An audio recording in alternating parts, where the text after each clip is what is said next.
तो video start करने से पहले मैं आप सभी को बताना चाहूंगा कि अभी तक अगर आपने हमारे इस वीडियो को लाइक नहीं किया है तो जल्दी से आके हमारे इस वीडियो को लाइक कर दीजिए। और अभी तक अगर आपने हमारे चैनल को सब्सक्राइब नहीं किया है तो नीचे आपको लाल रंग का सब्सक्राइब का बटन नजर आ जाएगा, इसके ऊपर आपको क्लिक करना है। उसके बगल में दोस्तों आपको घंटी का आइकन नजर आएगा, तो इसे भी आप दबा दीजिएगा ताकि हमारी जितनी भी अपडेट है वो आप तक फ्री में पहुंचती रहे। उसके बाद दोस्तों आपको थोड़ा सा नीचे जाना है और यहाँ पर आपको एक कमेंट करना है। यहाँ पर आपको कमेंट में लिखना है आई नीड, ठीक है। यहाँ पर आपको लिखना है आई नीड लिखने के बाद दोस्तों आपको इसे सेंड कर देना है। उसके बाद दोस्तों जैसा कि प्रधानमंत्री ने साफ किया था कि वक्त भी हमारा होगा, जगह भी हमारी होगी और ये सब कुछ तय करेगी भारतीय सेना। और देखिए भारतीय वायुसेना ने कर दिखाया वो जिसका इंतजार 14 तारीख के बाद से था। ये मैप हमने तैयार किया है ताकि आसान भाषा में आप समझें कि बालाकोट का इलाका कितना अंदर है। आप समझिए कि कितना अंदर तक ये स्ट्राइक की गई है और यहां बमबारी हुई। 1000 किलो से ज्यादा जब बम बरसाए गए होंगे तो ये पूरा का पूरा इलाका शमशान बन गया होगा। जैश के कैंपों पर बमबारी जब हुई तो पूरा का पूरा कैंप तबाह हो गया। जैश का कंट्रोल रूम अल्फा 3 तबाह हो चुका है। एलओसी से दूरी आप देखिए 88 किलोमीटर, ये तो बहुत ज्यादा है। यानी कि सर्जिकल स्ट्राइक पार्ट 1 जो कहा जा रहा था ये इससे बड़ी कार्रवाई है। बालाकोट में आतंकी ठिकाने जो जैश के थे वो पूरी तरह से खत्म कर दिए गए हैं, तबाह कर दिए गए हैं। ये सब कुछ मालूम होने के बावजूद भी देखिए पाकिस्तान कुछ कर नहीं पाया। चाकोटी मुजफ्फराबाद में जो लॉन्च पैड थे वो खत्म हो गए हैं। जैश का अल्फा 3 कंट्रोल रूम तबाह हो चुका है। तो घर में घुसकर न सिर्फ जवाब दिया है पाकिस्तान को बल्कि एक संदेश भी दिया है दुनिया को कि भारत अब एक सॉफ्ट स्टेट नहीं रहा।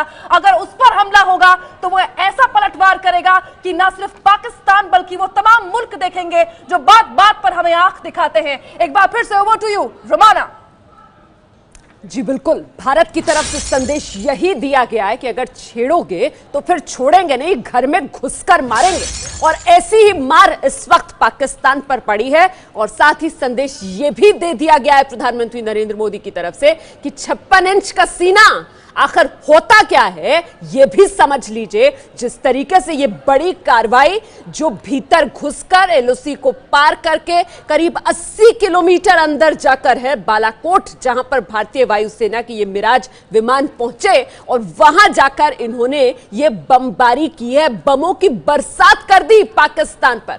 पाकिस्तान को संभलने का मौका नहीं दिया। और जिस तरीके से नीरज राजपूत बता रहे हैं पाकिस्तान को लग रहा था, पाकिस्तान डरा हुआ था, घबराया हुआ था और कहीं ना कहीं अपनी तैयारी भी कर रहा था कि अगर भारत की तरफ से इस तरीके से हमला किया जाएगा तो फिर वो भी कुछ जवाब दे पाए। लेकिन जवाब कोई दे नहीं पाया क्योंकि भारत ने संभलने का मौका दिया ही नहीं पाकिस्तान को। ये देखिए 2 तस्वीरें आपके सामने। एक तरफ उरी का बदला कैसे लिया गया था 29 और 30 सितंबर की रात में, और वहीं पुलवामा का ये बदला जो 12 दिन के भीतर भीतर ले लिया गया। और इन दोनों स्ट्राइक्स की अगर बात की जाए तो इनके बीच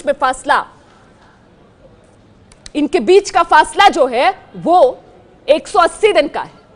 तो उरी का बदला, पुलवामा का बदला किस तरीके से लिया गया ये तस्वीरें आप देख रहे हैं। रात के अंधेरे में भारतीय वायुसेना मिराज विमान जिनकी तरफ से ये कार्रवाई की गई। मेरे सहयोगी नीरज राजपूत लगातार हमारे साथ बने हुए। नीरज, ये मिराज विमान, इनके बारे में आप जरा दर्शकों को बताइए किस तरीके से ये मिराज विमान बिना दुश्मन की रडार में आए सीधे पहुंचे और जाकर तबाह कर दिया दुश्मन को। नीरज। बिल्कुल रोमाना, ये मिराज 2000 विमान है। ये भारत ने 80 के दशक में लिए थे, फ्रांस से लिए थे। उसी कंपनी ने बनाए हैं जिसने कि राफेल बनाए हैं, दसॉल्ट यानी दसॉ जिसको बोला जाता है, उसी कंपनी के बनाए हुए हैं। और इनकी महारत ये है कि और अब ये बहुत पुराने हो चुके थे। अभी हाल ही में भारतीय वायुसेना ने इनको अपग्रेड किया। मिराज 2000 अपग्रेडेड हो गए हैं ये फाइटर जेट्स हैं। और इनकी खूबी यही है कि ये बहुत नीचे उड़ते हैं, जो कि सुखोई और दूसरे जो भारतीय वायुसेना के पास जो फाइटर जेट्स है वो बहुत ऊंचाई पर उड़ते हैं, जिससे कि डर रहता है कि वो रडार की चपेट में आ सकते हैं। लेकिन ये जो है ये विमान जो मिग 27 जैसे होते थे बहुत नीचे फ्लाई करते थे, रडार की जद में नहीं आते थे और बहुत नीचे उड़ के ये दुश्मन की सीमा में जा सकते हैं। इसीलिए इनको डीप पेनिट्रेशन के लिए तैयार किया गया हुआ फाइटर जेट्स है। और डीप पेनिट्रेशन इसलिए कहा जाता है कि जैसे कि आज हमने देखा कि 70 से 80 किलोमीटर अंदर जाके दुश्मन की सीमा में जाकर चले जाते हैं और दुश्मन की रडार को पता ही नहीं चलता है। जबकि वो पूरी तरह से अलर्ट थी पाकिस्तानी वायुसेना, उनको पता था कि भारत की तरफ से इस बार एयर स्ट्राइक हो सकती है।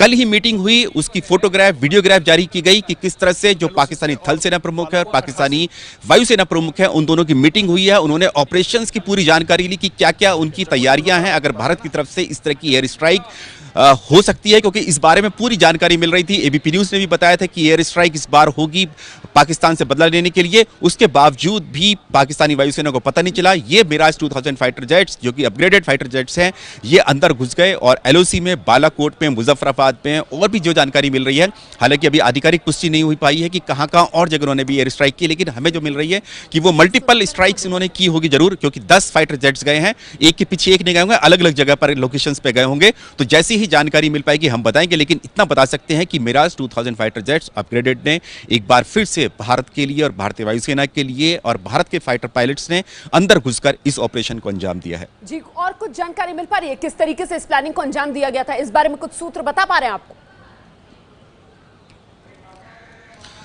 मैं रोमाना आपको बिल्कुल साफ बता सकता हूं कि किस तरह की तैयारी हुई थी। 14 फरवरी को जैसे ही ये हमला हुआ, पुलवामा में हमला हुआ, और उसके बाद जैसे ही प्रधानमंत्री ने कहा कि इस बार सेनाओं को पूरी छूट दी गई है, तो खुद आगे बढ़कर वायुसेना प्रमुख जो air chief marshal BS Dhanoa हैं, उन्होंने साफ तौर से कहा, उन्होंने खुलेआम कहा कि भारतीय वायुसेना तैयार है इस तरह के दुश्मन से बदला लेने के लिए। हमें सिर्फ राजनीतिक नेतृत्व की परमिशन चाहिए, उनके ऑर्डर चाहिए कि हमारी सरकार हमें ऑर्डर दे कि इस बार का बदला हम लेंगे। ये साफ तौर से कहा था air chief marshal BS Dhanoa ने, और उन्होंने ये करके दिखा दिया है। उन्होंने कहा कि हमें इस तरह की ऑपरेशंस करने में, यानी कि दुश्मन की सीमा में घुसना और वहां पर एयर स्ट्राइक करके दुश्मन को सबक सिखाकर वापस लौट के आने में, उन्होंने कहा कि वापस भी लौट सकते हैं हम लोग, हमारी वायुसेना में इतनी कैपेबिलिटी है, उसके लिए हमारे फाइटर जेट्स भी तैयार हैं, उसके लिए हमारे जो कमांडोज हैं, गरुड़ कमांडोज हैं, वो भी पूरी तरह से तैयार हैं। 16 तारीख को ही उन्होंने, यानी 2 दिन बाद ही इस बात को सरेआम कहा था कि भारत की सरकार अगर हमें परमिशन दे तो हम तैयार हैं सबक सिखाने के लिए। और आज, यानी कि आज सुबह 26 फरवरी को उन्होंने ये करके दिखा दिया है, भारतीय वायुसेना ने करके दिखा दिया कि किस तरह से पाकिस्तानी सीमा में घुस सकते हैं, दुश्मन को सबक सिखा सकते हैं, क्योंकि दुश्मन ने हमारे 40 जवानों की आपसे कि आखिरकार क्यों इस बार वायुसेना को चुना गया पाकिस्तान को सबक सिखाने के लिए।